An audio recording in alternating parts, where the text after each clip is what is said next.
됐습니다.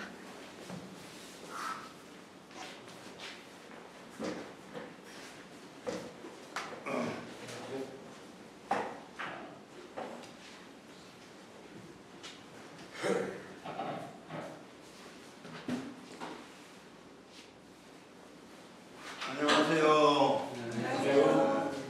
올해 쉬셔서 재밌으셨습니까? 네. 입안에서는 가시가 나오는데 책 안 읽으면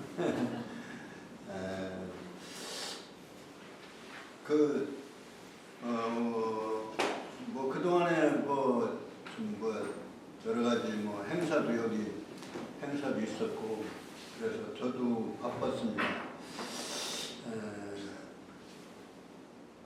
근데 오래 안 보니까 이제 보고 싶고 그런데 이게 관성이라는 게 있습니다. 여기 무슨 운동관성이냐 해가지고 정지관성, 운동관성 그 물리학에서만 있는 게 아니고 사람도 습관이라고 하는 게 있어가지고 놀기 시작하면 계속 놀고 싶고 뭐를 하고 있고 일을 하면 공부한다든지 일을 한다든지 하면 하던 걸 계속 하고 싶어지는데 너무 오래 쉬어가지고 이제 결석도 또 많지 않나 싶네요. 유교 문화라고 하는 것은 우리 한 5,000년 되는 문화인데요. 공자께서 이제 그 중간에 2,500년 전에 이제 공자께서 집대성을 했다 해서 향교에 가면 대성전이라고 되어 있는데 그게 이제 대성 크게 이루었다 이런 얘기를 큰 대자 이룰 성자 대성 지성 문선왕이다 이렇게 이제 공자를 이렇게 추존해서 공자님을 이제 유교의 이제 집대성자다 이렇게 집대성한 그런 성인데 대성이에요. 그 공자님의 언행에 대한 기록을 제자들이 한 것이 이제 논어죠. 논어를 한 번은 읽어봐야 그래도 유교 문화를 이해할 수 있지 않나 이런 생각을 하고 유교는 2500년 전 또는 5000년 전부터 시작된 그런 문화라고 해서 아주 옛날 거고 지나간 과거 거고 아무런 현재는 맞지 않는 그런 것이라고 이제 오해를 하기 쉬운데 공자님의 시대에 그 공자님의 언행을 지금 읽어보면 지금도 똑같이 그것이 맞아 진리라고 하는 것은 이제 그런 시대를 초월하는 진리죠. 그래서 적어도 우리가 사실은 유교를 창조하고 발전시킨 것도 사실은 여러 강의 중에 말씀을 드렸지만 이게 이제 동이족이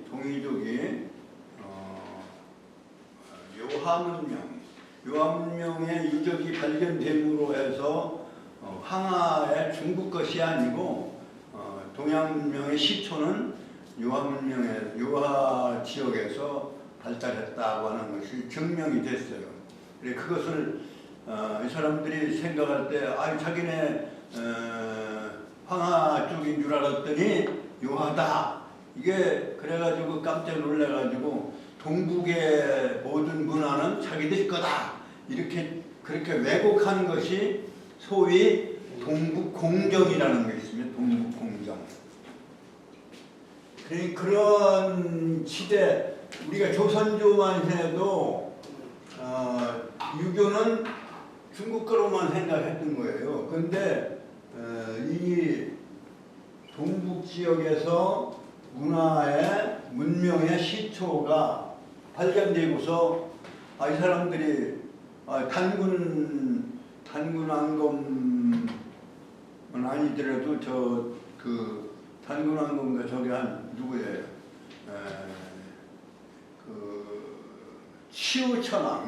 치우천왕이 사실은 동이족의 아주 큰 지도자였는데 그 치우하고 그 하우하고 이제 참 황제하고 큰 대전을 벌인 게 이제 판록대전인데, 판록대전을 자기네들이 이긴 걸로 물론 이겼어요.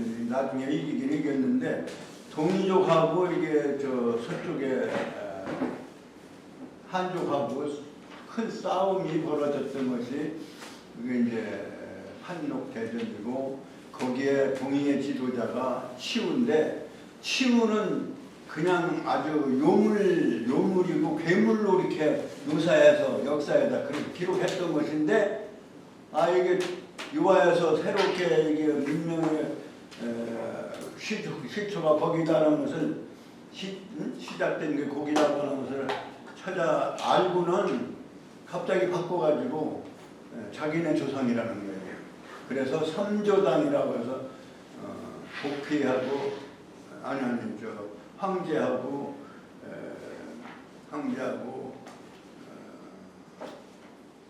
신롱하고 그 다음에 그 두 사람이 자기 조상이었다고 하다가 이게 이제 동북에서 유화에서 이렇게 이게 동이족이 문명으로 발전, 이게 자기 것이고, 또 그 시조는 이제 치우다.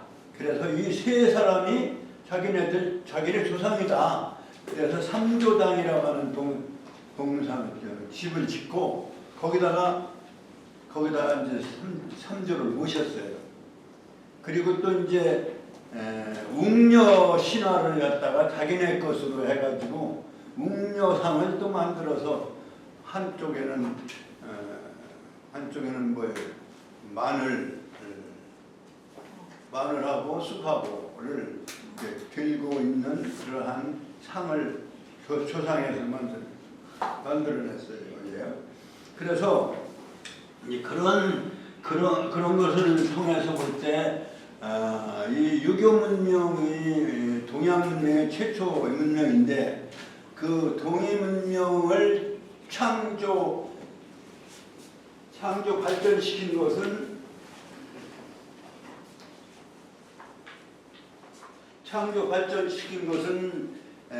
그 중화민족이 아니고 우리 동이족이라고 하는 것이 밝혀졌고, 15의 성인 중에서 과반이 동이족이라고 하는 것도 복희씨, 그 다음에 요순, 그 다음에 탕,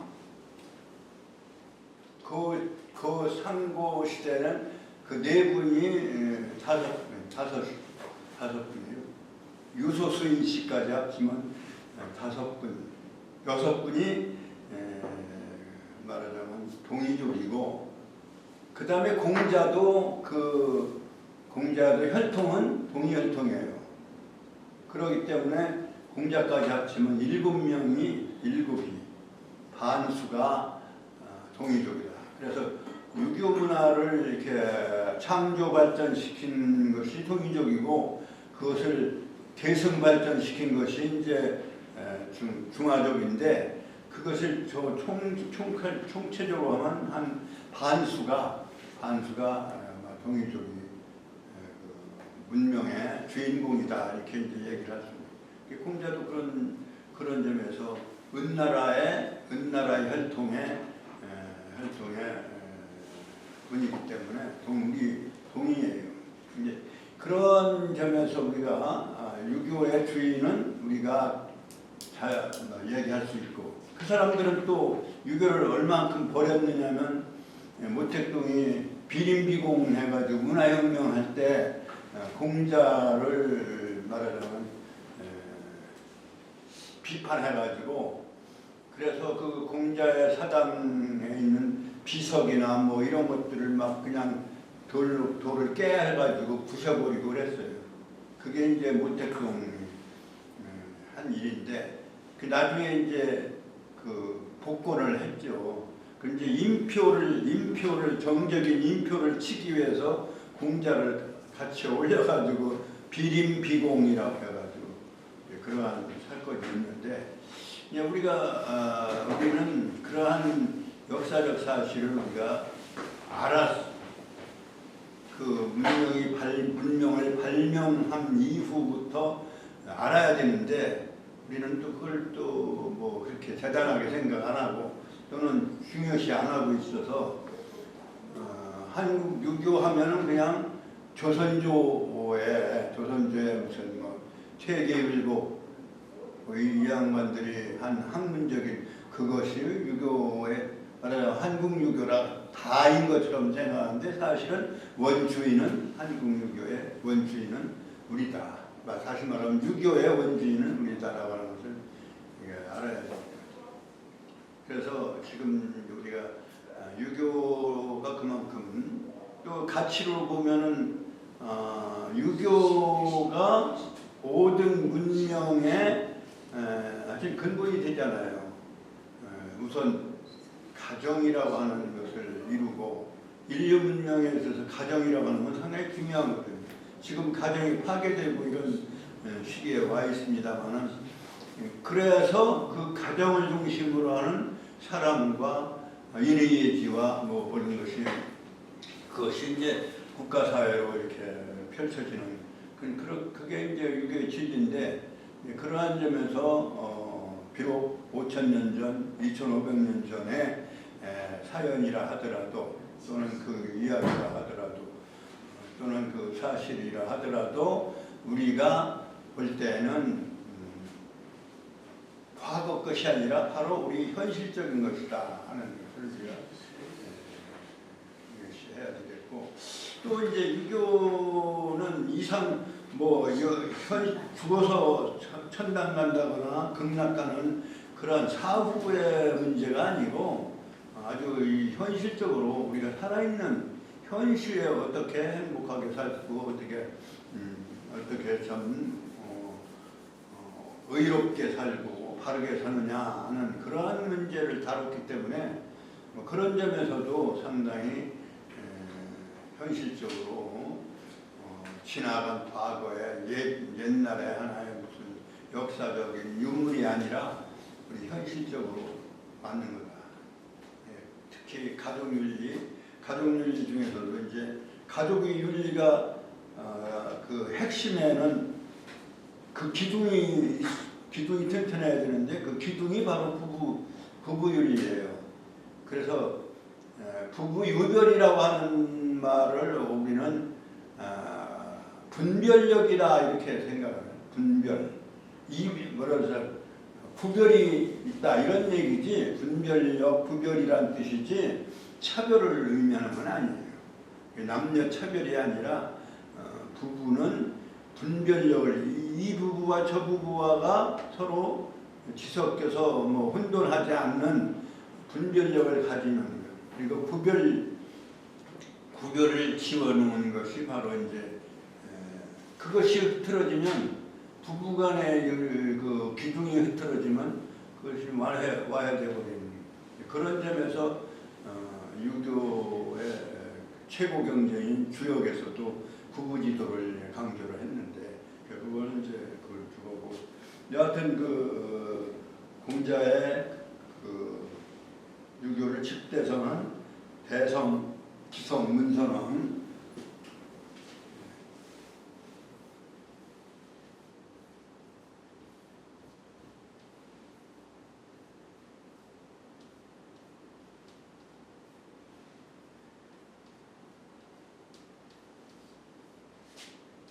문화를 펼쳤다 해서 문선 그리고 그 왕으로 기독교에서도 왕이라고 얘기하듯이 킹 오브 킹 해서 이제 크라이스트를 왕이라고 하듯이 여기서도 후대 대성, 지성, 문선왕 대성, 지성, 문선왕 아까 얘기한 대로 이러한 그 대성, 지성, 문선왕을 모신 것을 대성전이다. 이렇게 이제 한 것이다.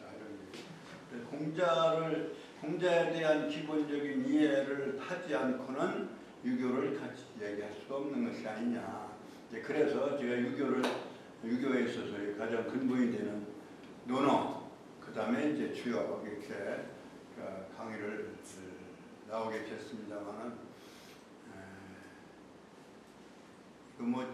또 재미가 강의는 세 가지의 미가 있어요. 만미자, 선미. 이 선미가 있어야 된다는데 흥미, 그 다음에 재미, 그 다음에 의미가 중요하죠. 근데 저는 의미는 잘 전달하는데 흥미 유발을 못하고 재미있게를 못해서 이게 사실 인기가 없는 것 같아요. 하여튼 그 말투가 없는 걸 어떻게 할 수 없는 거고요. 그래서 여하튼 유교 경전의 중요한 경전을 제가 강의를 하게 됐습니다. 그래서 논어를 했는데 논어도 이게 양이 굉장히 많아서 시간적으로 많이 걸렸는데 지금 논어는 20편인데요. 20편도 뭐 의미는 있습니다. 그 설명을 하려면 한이 없고 14편 20편 중에서 14편에 지금 진도가 나가고 있습니다. 14편은 편 이름이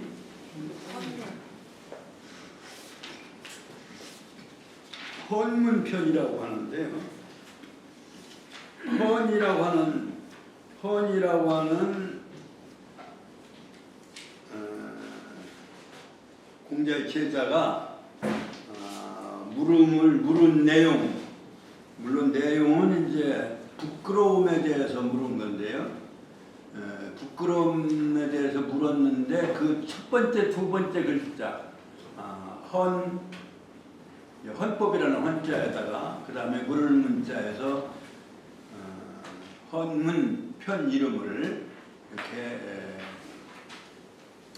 헌문편으로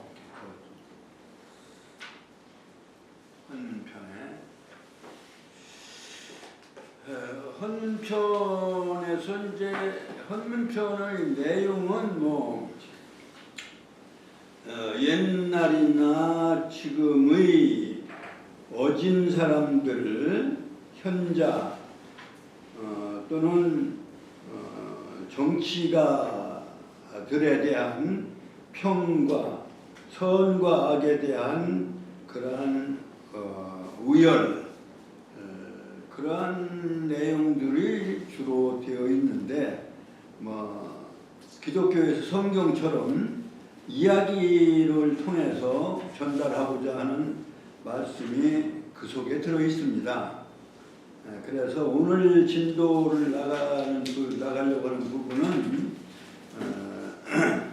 이제 공자 시대는 어떤 시대냐면 주나라가 이제 은나라를 치고 통일을 한 다음에 주나라가 지역마다 왕실과 또는 그 은나라의 왕족들에게 수요하기 위해서 그 사람들을 말하고 회유하기 위한 방법도 있고 그래서 그 지역마다 그 지도자를 봉해줬던 거예요. 그래서 봉한 것을 뭐라고 하냐면 봉해서 나라를 세워줬다. 그러면 봉자하고 건자하면 우리가 봉건이라고 하는데 봉건국가, 봉건사회다 이런 얘기를 지금도 쓰는데요. 그 봉건의 의미는 뭐냐면 주나라가 통일한 다음에 무왕이 통일한 다음에 그 지역마다가 이제 자기네 집안이나 그 다음에 또 은나라의 그 유민이나 이런 사람들에게 이제 나라를 봉해준 거예요. 그래서 봉건 국가들이 여러 나라가 있었어요. 근데 거기는 이제 그 당시는 공자께서 그 당시 역사를 쓴 책이 춘추라고 하는 책이에요. 춘추. 그래서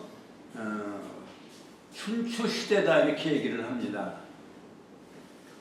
그리고 그 춘추 시대의 특징은 주나라의 왕실이 중앙정부는 약화되고 지역에 있는 그 봉건 국가들이 이제 말하자면 힘을 키워가고 중앙정부하고는 조금 이렇게 소원하고 또는 그 영향을 덜 받는 그러한 시대로 이렇게 변화되었던 그러니까 공자는 그러한 춘추 시대 말기의 시대에 살았다 이렇게 이제 얘기를 합니다.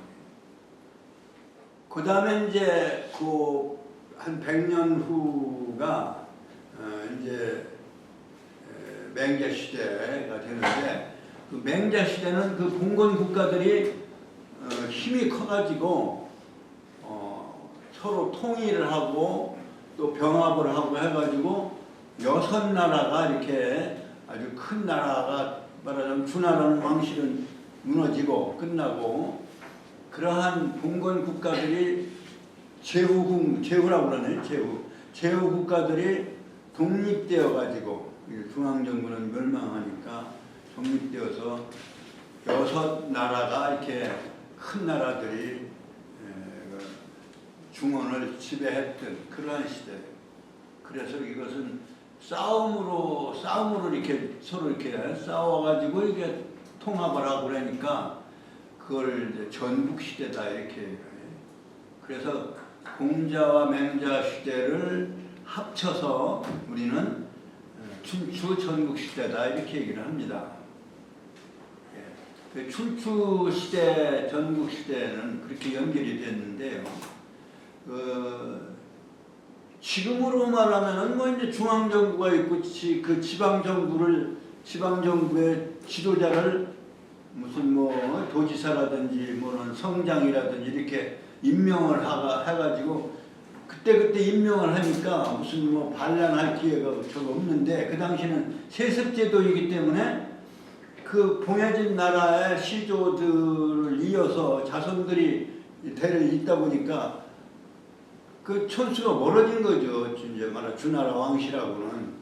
그러니까 이제 주나라하고는 친척 관계가 아니고 이제 뭐 그렇게 멀어져 버리니까 그래서 그냥 중앙정부를 무시하고 안 따르고 지금 같으면 지방정부를 그때 임명하고 말 안 들으면 가르치고 이렇게 하면 중앙의 그 권한이 이렇게 집중이 되는데 이건 그렇지가 못했던 시절이란 말이죠.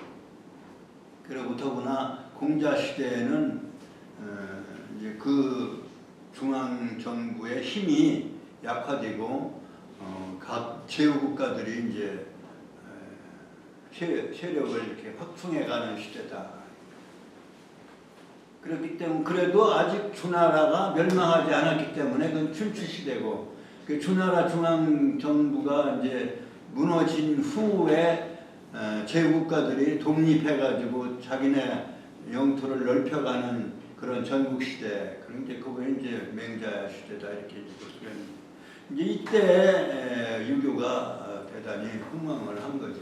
이제 유교의 그 핵심 내용 중에는 숙이 아닌 자기 자신을 수양하고 그러므로 해서 이제 내적 수양을 하는 것이고 그 다음에 아닌 치인이라고도 합니다. 숙이 치인. 다른 사람을 편안하게 하고 다른 사람을 잘 다스려서 이렇게 세상을 태평시대로 이렇게 이끌어가는 그런 것이 이제 유교의 국가 이론인데 여기에 이제 그 공자께서도 그러한 제후국가의 그 지도자를 평한 부분이 상당히 있어요. 그래서 오늘 배울 부분이 그러한 부분이다. 책 페이지로 말하면은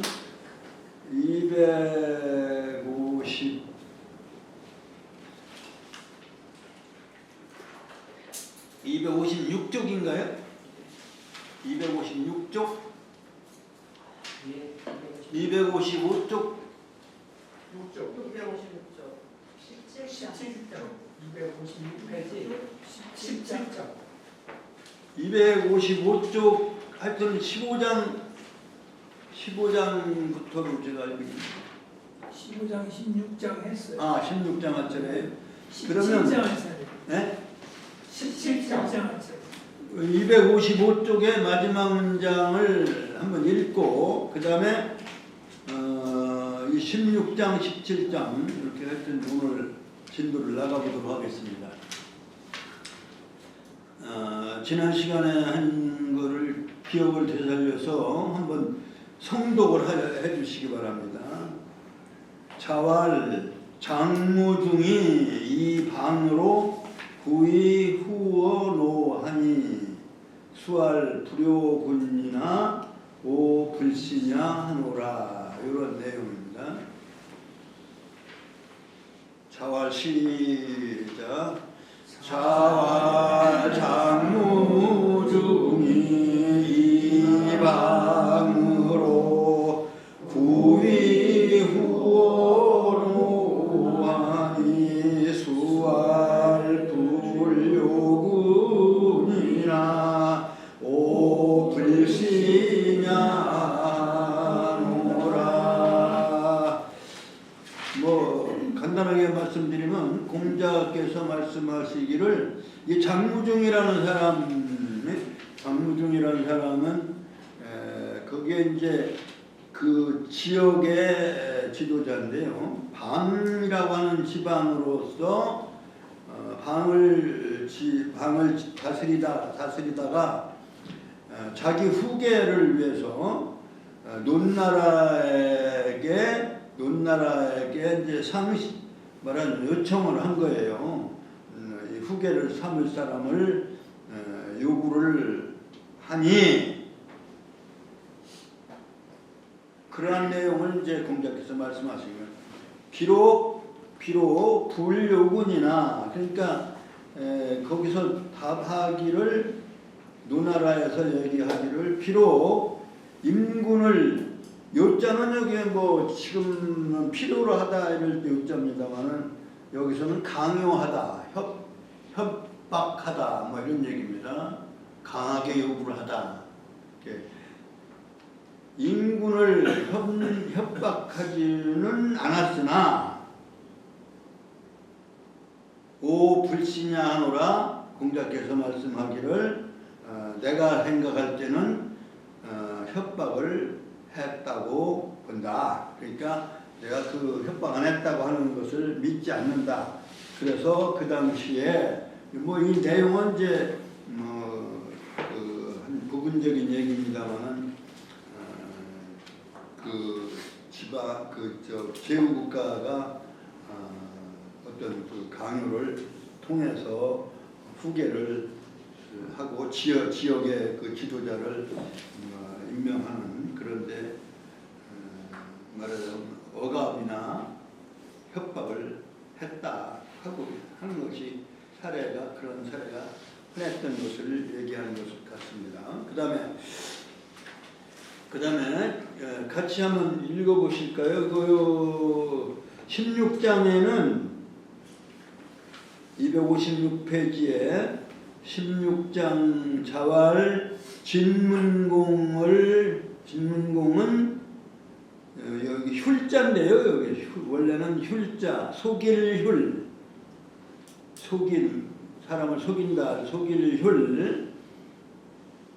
인데 여기서는 그 끝에 보면은 휼자는 고혈로 반이라 이렇게 되어 있습니다. 고혈로 반이라고 하는 말은 고의 기역자 첫소리하고 그 다음에 중성, 종성. 그러면 혈의 중성은 열이죠, 열. 그럼 기역을 붙여서 하면 결자가 됩니다. 그래서 이게 휼자인데 결자로 읽는다. 그 결자로도 이제 읽어요. 두 뜻이 뜻은 똑같은데 한 휼자로도 읽고 결자로도 읽는다. 그런데 여기서는 결자로 읽는다라고 이렇게 여기다 해놨네요. 그러니까 속인다는 얘기입니다. 속일 혈 또는 간사하게 남을 속이는 게 간사할 결, 속일 결, 간사할 결 이렇게 혈자 읽어도 뭐 틀린 건 아닙니다.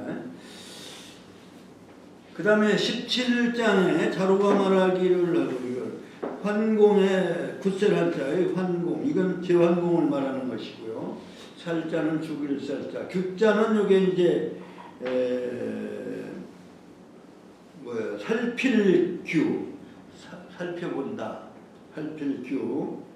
그 다음에 홀자는 소홀할 때, 소홀하게 대할 때 할 때 소홀하다, 소홀하게 여길 홀. 근데 여기는 사람 이름입니다. 그 다음에 관중도 사람 이름인데 관은 관리할 관자고요. 그 다음에 17장의 다음 문장에 자활 환공이 구합, 제후, 합에 이렇게 구합이라고 하는 9구자인데 여기서는 그 위에도 써 있듯이 모을 규자입니다. 이게 모으다. 앞에 7사변에 나온 규자, 그 규자랑 통하는데 9구자로 썼다 이렇게 말을 합니다. 그래서 9을 합했다는 뜻이 아니라 이렇게 모아서 합했다 이런 얘기입니다. 그 다음에 부합 제후는 이제 우리가 제후국가 아까 여기 봉건한 나라를 이렇게 친족들에게 나누어서 거기다 봉해주는 것을 제후국가라고. 못 읽제 그럴 때는 제후라고 저자로도 읽고 이제 후를 제라도 읽는데 여기서는 제후국자입니다. 못 읽제자.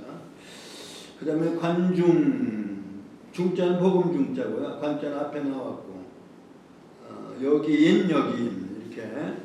그래서 요것을 글자를 이제 익혔으니까 같이 한번 읽겠습니다. 먼저 자활 진공은 결이 부정하고 제환공은 제나라의 환공이라는 얘기고요. 정의 불결하니라. 자로 요거는 하나의 16장의 한 토막의 사연을 말씀하신 거고요. 17장은 두 마디로 말씀을 하셨어요. 근데 첫 번째는 자로가 물은 거예요. 자로알 환공이 살 공자규. 공자는 이제 그 환공이나 양공이나 뭐 이런 공의 아들을 말하는 거예요. 그러니까 지방의 왕자라고 볼 수 있는 거죠.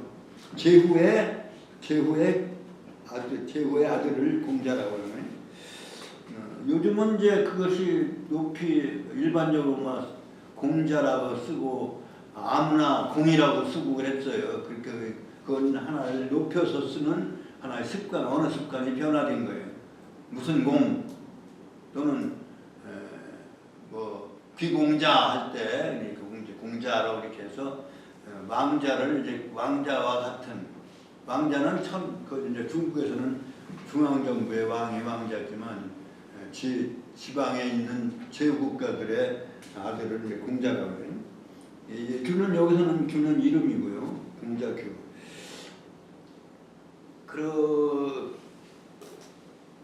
이제 우선 먼저 한번 읽고 해석을 하겠습니다. 그러니까 16장의 사연과 17장의 사연, 이 공자의 마음, 공자의 어떤 생각, 사상이 여기서 이제 밝혀지는 거죠.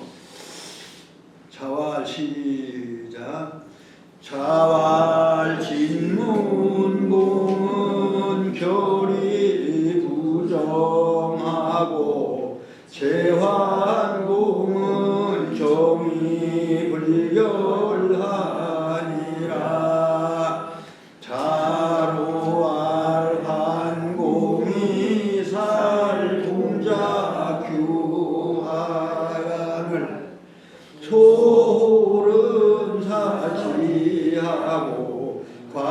관중은 불사니 완리노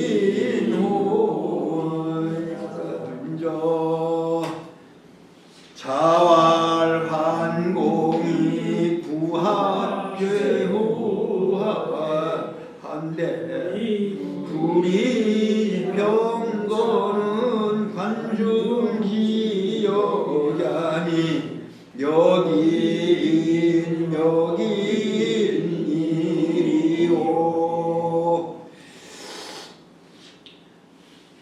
공자 16장에 공자 말씀하시기를 진문공은 속이기를 잘하고 간사하면서도 또 마음씨가 고르지 바르지 않고 재환공은 마음이 바르면서 다른 사람을 속이거나 간사하게 속이지를 아니하니라. 그 인물평을 하신 거예요. 이제 이걸 통해서 이제 공자께서 인물평을 하신 모습을 우리가 보고 이 중에서 우리가 볼 때는 재환공이 진문공보다는 좀 훌륭했다 하는 것을 이게 우리가 유추해서 이제 볼 수 있는 것이죠. 인격을 평한 거니까요. 이제 그러면 진문공과 재환공은 어떤 사람들이냐? 이게 이제 아까 얘기한 춘추 시대 제후국가 중에서 진나라의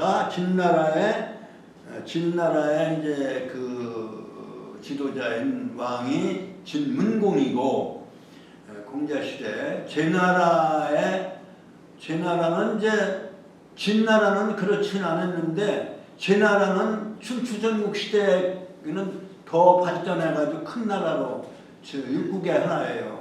진나라는 육국의 하나까지는 못 갔는데 이 당시는 진나라가 비교적 정치를 잘한 대표적인 나라로 이렇게, 그래서 재환진문지사, 맹자에도 그런 비결이 나옵니다. 재환공과 진문공이 정치를 비교적 잘했다는.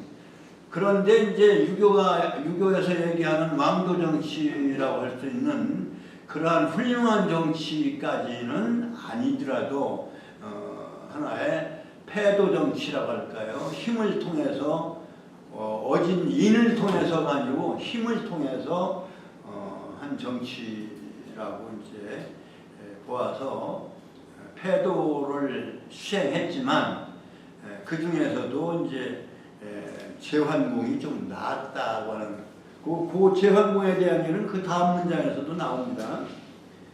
그래서 재환공과 진문공, 공자는 그걸 붙인 거고요. 공이라고 하는 이건 붙인 거고, 문공이고 진나라 문공은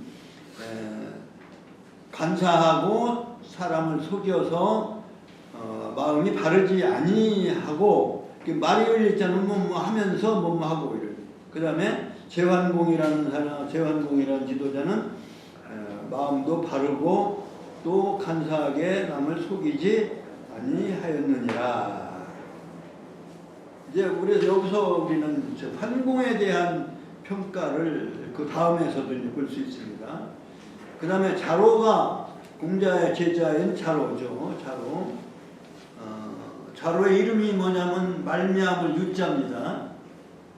버금중자, 요게 관중이라고 할 때 나오는 용장에 나오는 버금중자에다가 말미암을 유, 중유가 자로는 자 이름 자고요. 자로의 이름 공자의 제자 자로의 이름은 중유고 자는 자로인데, 제자 중에서는 용기가 좀 많고 어떤 데 무슨 적극성을 가진 제자였다 이렇게 전해집니다.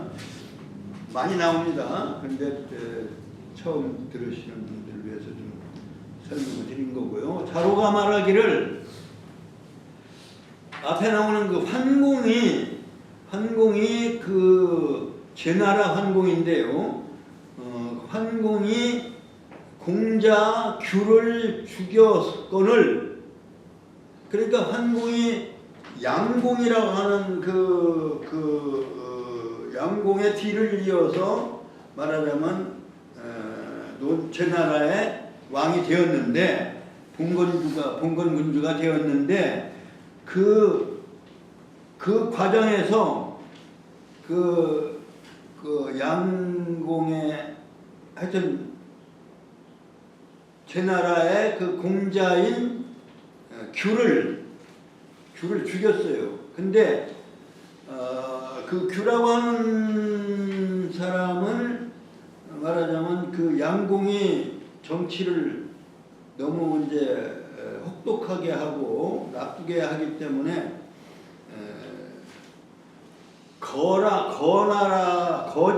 거나라는 보다도 거 지역으로 망명을 했다가 포수가가 이제 양공을 죽이고 완공을 패하고 환공을 제나라의 군주로 모시면서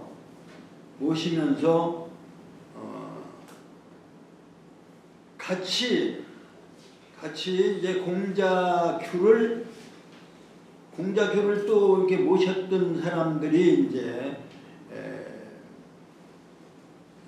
소홀이라든지 관중, 이 사람들은 소홀이나 여기 나오는 소홀이나 관중은 공자규를 모시고 있다가 망명했다가 다시 이제 말한 제나라로 돌아와서 제나라의 제후 왕으로 모시려고 했던 사람이에요. 그래서 소홀이나 관중은 공자규를 모셔서 왕으로 세우려고 했는데 환공의 이름은 뭐예요? 소백이라고 그러죠. 제환공의 이름은 소백이에요. 그 소백인데 소백이 이제 제나라의 환공으로서 이렇게 군주로 이렇게 모시는 가운데에서 공자규를 포수가가 죽인 거예요. 죽이고 환공을 왕위로 이제 모신 거죠. 그런데 공자규를 모셨던 소홀이나 관중이 있는데 그 두 사람은 그걸 모셨어요. 그러니까 모셨으면은 같이 따로 죽어야 되는 것이 의리죠. 그래서 소홀이라고 하는 사람은 죽었어요.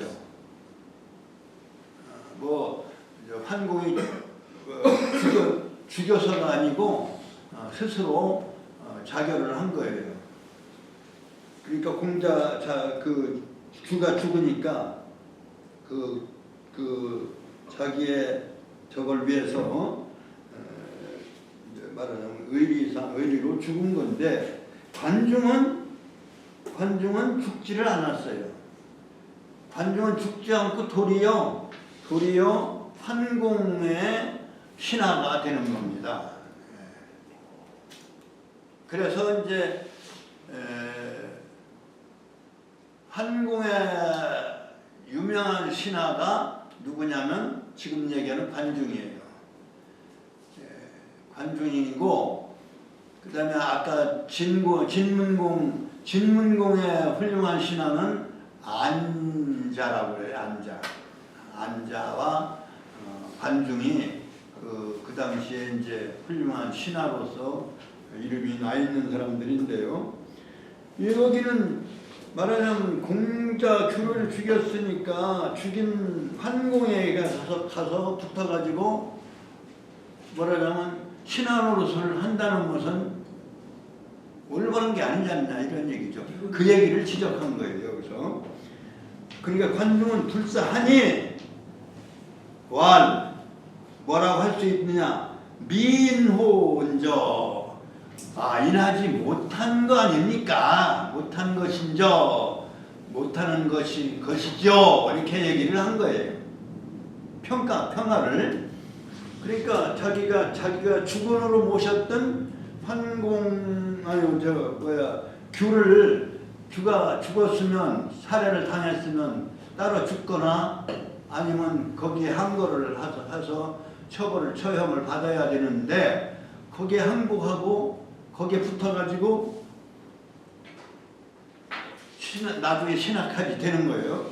그러하니까 이제 차로가 평을 이렇게 한 거예요. 그러니까 자활 공자 말씀하시기를 환공이 그런데 이제 공자께서는 어떻게 평을 했냐면 환공이 규합제후하되 그러니까 아까 얘기한 대로 이제 제나라가 좀 강대했던 거죠.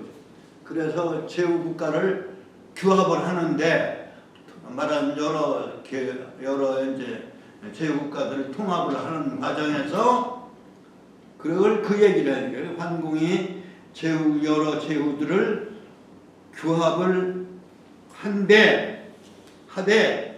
했으되 이런 얘기예요. 했지만 불이 병거를 쓰지 않았다 이런 얘기입니다. 다시 말하면 무력을 가지고 사람을 죽여가면서 규합한 게 아니다 이런 얘기예요. 그러면 그걸 뭐라고 하면 덕치라고 할 수도 있죠. 덕으로 다스렸다 이렇게 얘기했어요. 무력으로 다스린 게 아니라 힘으로 다스린 게 아니라 그러니까 이제 그것은 뭐냐? 관중의 능력이다. 관중의 힘이다. 그러니 여기인 일이요. 그만큼이나 누가 그만큼 이게 누가라는 건 없지만 그만큼 이런 얘기 틀렸다니까 그만큼 그같이 어지르며 그같이 어지르리요. 누가 이런 얘기가 상냥이 된 거예요. 누가 그만한 어진 자세요, 어진 마음으로 했겠느냐. 그 무력으로서 힘으로서 통합을 하지 않고 덕으로서 정치를 한 그러한 공로는 우리가 환공을 인정해야 된다. 그러니까 미인이라고 얘기하니까 미인 아니다. 그만한 인도 없다. 이렇게 평을 하신 겁니다. 이걸 통해서 공자의 그 사람을 평가하는 평하고 인격을 말씀하는 내용을 간접적으로 알 수 있는 것이죠. 그거를 같이 읽고 그러니까 여기는 그러니까 누가 그만큼 그와 같이 어지르며 누가 그와 같이 그만큼 어지르려 이렇게 한 말씀이다 이렇게. 그러면 읽어서 다시 성독을 해서 정리를 하겠습니다. 자활 신문공은 시작. 자활 신문공은 결이 부정하고 제환공은 정이 불결하니라. 자로할 환공이 살공자 규하양을 소른 사지하고 관중은 불사니 왈민호인저. 자활환공이 규합제후대 불이병거는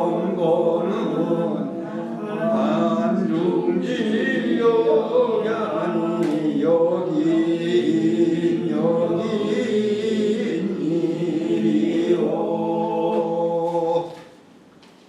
이건 뭐 현대적 정치로 말하면 도덕 정치를 통해서 해야 되지 뭐 법이나 무력이나 이런 걸 통해서 억압 정치는 하지 말아야 된다는 그런 가르침을 무슨 것이다. 이거 원래 9시 반에 시작해서 20분에 끝나야 되는데 미리 10분을 쉬고 9시 40분에 시작했으니까 9시 반에 끝나고 이제 쉬었다가 40분에 교육 시작하겠습니다. 수고하셨습니다.